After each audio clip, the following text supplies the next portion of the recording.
تین گناہ انسان کو دنیا و آخرت میں ذلیل و خوار کر دیتے ہیں۔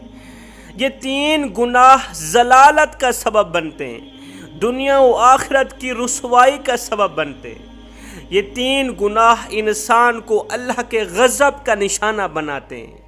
یہ تین گناہ کرنے والا انسان جب مرے گا تو کلمہ نصیب نہیں ہوگی، خاتمہ ایمان پر نہیں ہوگا، پانی پانی کرتا مرے گا۔ یہ جب قبر میں جائے گا، منکر نکیر سوال کریں گے تو جواب دینے میں ناکام ہو جائے گا، جوابات میں ناکام ہو جائے گا، فیل ہو جائے گا۔ یہ تین گناہ کرنے والا انسان قبر سے سیدھا جہنم میں چلا جائے گا، کیونکہ یہ تین گناہ کرتے وقت انسان حالت ایمان میں نہیں ہوتا، حالت ایمان پر نہیں ہوتا۔ انسان ایمان سے خالی ہو جاتا ہے جب یہ تین گناہ کر رہا ہوتا ہے۔ آخر وہ تین گناہ ہیں کون کون سے؟ حضرت سیدنا علی المرتضیٰ شیر خدا کرم اللہ وجہ الکریم نے فرمایا، لوگو سب کچھ کرنا، یہ تین گناہ نہ کرنا۔ اگر زندگی میں ہو گئے ہیں یہ تین گناہ تو فوراً توبہ کر لینا، اللہ کے حضور توبہ کر لینا، گڑ گڑا کے رو رو کے پختہ توبہ کرنا۔ یہ گناہ کرنے والا انسان اللہ رسول کی نظروں سے گر جاتا ہے، اپنوں کی نظروں سے بھی گر جاتا ہے، اپنے بھی اس کی عزت نہیں کرتے، اس کی رسپیکٹ نہیں کرتے، باقی تو باقی اس کی اولاد بھی اس سے بدظن ہو جاتی ہے، اس کی اولاد بھی اس سے دور دور ہو جاتی ہے۔ یہ اس کی سب سے بڑی سزا ہوتی ہے۔ پوچھا گیا حضرت وہ تین خطرناک گناہ کون کون سے ہیں؟ فرمایا نمبر 1 کسی پر ظلم کرنا، مر جانا مٹ جانا، کسی مظلوم پر ظلم نہ کرنا۔ جب ظالم مظلوم پر ظلم کر رہا ہوتا ہے تو اس وقت وہ حالت ایمان پر نہیں ہوتا، ایمان سے خالی ہوتا ہے، اس وقت اس کے اندر ایمان نہیں ہوتا۔ اگر اسی وقت موت کا فرشتہ آ بھی جائے، جب انسان کسی مظلوم پر ظلم کر رہا ہوتا ہے، عین اسی وقت اگر مر گیا تو بے ایمان ہو کر مرے گا، خاتمہ ایمان پر نہیں ہوگا، بھوکا پیاسا مرے گا، قبر سے سیدھا جہنم میں جائے گا۔ جوانوں سب کچھ کرنا، مظلوم بن کر مرنا، ظالم بن کر نہ مرنا۔ اگر ظالم بن کر مرو گے تو قیامت کے دن یزید کے ساتھ اٹھائے جاؤ گے، حجاج بن یوسف کے ساتھ اٹھائے جاؤ گے۔ اور اگر مظلوم بن کر مرو گے تو قیامت کے دن مولا حسین کے ساتھ اٹھائے جاؤ گے، مولا حسین کی صف سے اٹھائے جاؤ گے۔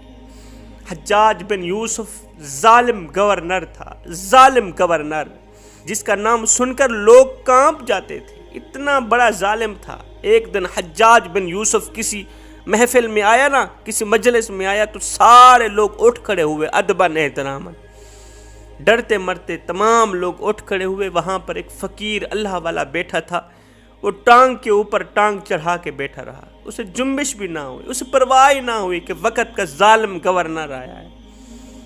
اس فقیر اللہ والے کو دیکھ کر حجاج بن یوسف غصے سے چلا اٹھا، بھڑک اٹھا کہ ساری دنیا میرا ادب کرنے والی، احترام کرنے والی، یہ 2 ٹکے کا بابا اپنی جگہ سے اٹھا نہیں مجھے سلام دینے کے لیے، میرے ہاتھ چومنے کے لیے، ادب و احترام کے لیے، یہ کیوں نہیں اٹھا؟ گورنر نے اسی وقت حکم دیا کہ اس بابے کا سر تن سے جدا کر دو، ابھی اور اسی وقت۔ اس کی سزا یہ ہے، گورنر کو اس نے سلام کیوں نہیں دیا، ادباً احتراماً کھڑا کیوں نہیں ہوا؟ اس کی سزا یہ ہے ابھی اور اسی وقت اس کا سر تن سے جدا کر دیا جائے۔ اب جیسے ہی موت کی خبر اس فقیر اللہ والے نے سنی، پہلے تو رونے لگا پھر ہنسنے لگا۔ موت کی خبر سن کر پہلے تو رونے لگا پھر ہنسنے لگا۔ حجاج بن یوسف نے اسے اپنے قریب بلایا، یہ گورنر کے قریب گیا۔ حجاج بن یوسف نے کہا تجھے ماریں گے بعد میں، تیرا سر تن سے جدا بعد میں کیا جائے گا، پہلے یہ بتا کہ تو رویا کیوں ہے پھر ہنسا کیوں ہے، پہلے رویا کیوں ہے پھر ہنسا کیوں ہے؟ اس نے کہا رویا اس لیے ہوں کہ 4 بچوں کا باپ ہوں، چھوٹے چھوٹے بچے ہیں، سوچ رہا ہوں میرے مرنے کے بعد میری اولاد کا کیا بنے گا، مرنے کے بعد اولاد کا کیا بنے گا۔ اچھا پھر ہنسا کیوں؟ کہا ہنسا اس لیے ہوں اس وقت میں ہنس کے مسکرا کے اللہ تعالیٰ کا لاکھ لاکھ شکر ادا کر رہا ہوں، مالک تیرے لاکھ لاکھ شکر ہے کہ میں مظلوم بن کر تو مر رہا ہوں، ظالم بن کر نہیں مر رہا۔ شکر ادا کر رہا ہوں مسکراتے چہرے سے، شکر ادا کر رہا ہوں مالک میں مظلوم بن کر تو مر رہا ہوں، ظالم بن کر نہیں مر رہا۔ اگر میں ظالم بن کر مرتا تو قیامت کے دن حجاج بن یوسف کے ساتھ اٹھایا جاتا، یزید کے ساتھ اٹھایا جاتا، شمر کے ساتھ اٹھایا جاتا، خولے کے ساتھ اٹھایا جاتا۔ مجھے اپنی موت پر فخر ہے، میں مظلوم بن کر مر رہا ہوں، باقی نہیں قیامت کے دن شہداء کے ساتھ تو اٹھایا جاؤں گا، شہداء کی صف سے تو اٹھایا جاؤں گا۔ فرمایا مظلوم بن کر مرنا، ظالم بن کر نہ مرنا۔ میرے نبی نے فرمایا چند گناہ ایسے ہیں جن کے دوران انسان حالت ایمان پر نہیں ہوتا، ان میں سے ایک ہے مظلوم پر ظلم کرنا۔ جب ظالم مظلوم پر ظلم کر رہا ہوتا ہے ایمان سے خالی ہو جاتا ہے، اس کے اندر ایمان کا قطرہ بھی نہیں ہوتا، اگر اسی وقت وہ مر گیا سیدھا جہنم میں جائے گا، بے ایمان ہو کر مرے۔ حضرت علی رضی اللہ تعالیٰ عنہ فرماتے ہیں زندگی میں کبھی بھول کر کے بھی کسی مظلوم پر ظلم نہ کرنا، ظلم کے دوران اگر وہ مر گیا تو یاد رکھنا تم نے پوری انسانیت کا قتل کیا۔ جس نے ایک انسان کا قتل کیا، جس نے ایک انسان کو مارا، سمجھے اس نے پوری کائنات کو مار دیا، پوری انسانیت کو مار دیا۔ اتنا بڑا گناہ ہے۔ حضرت علی رضی اللہ تعالیٰ عنہ فرماتے ہیں دوسرا گناہ اللہ کا دروازہ چھوڑ کر کسی غیر کے دروازے پہ جا کر بھیک مانگنا، اللہ کی چوکھٹ چھوڑ کر کسی غیر کے دروازے پر جا کر خیرات مانگنا، ہاتھ پھیلانا۔ فرمایا زنا کتنا بڑا گناہ ہے، بہت بڑا گناہ ہے۔ نماز کا نہ پڑھنا بہت بڑا گناہ ہے، لیکن اللہ تعالیٰ کو اتنا غصہ نہیں آتا، اتنا غضب ناک نہیں ہوتا اللہ تعالیٰ۔ چوری کرنا، سود کا پیسہ کھانا، یہ سب کچھ کرنا، یہ تمام گناہ بہت بڑے گناہ ہیں، مگر سنو اللہ تعالیٰ کو اتنا غضب نہیں آتا، اتنا غصہ نہیں آتا جتنا غصہ جب ایک انسان اللہ کا دروازہ چھوڑ کر غیر کے دروازے پہ جا کے بھیک مانگتا ہے، اس وقت اللہ تعالیٰ کو بہت ہی بڑا غصہ آتا ہے۔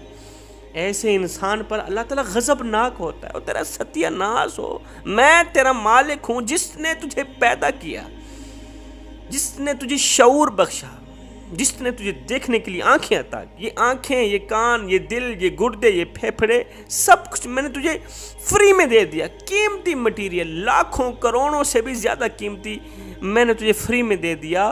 وہ خدا جو 70 ماؤں سے بھی بڑھ کے تجھ سے محبت کرنے والا ہے، اس کا دروازہ چھوڑ کے غیر کے دروازے پہ جا کر مانگتے ہوئے تجھے شرم نہیں آتی؟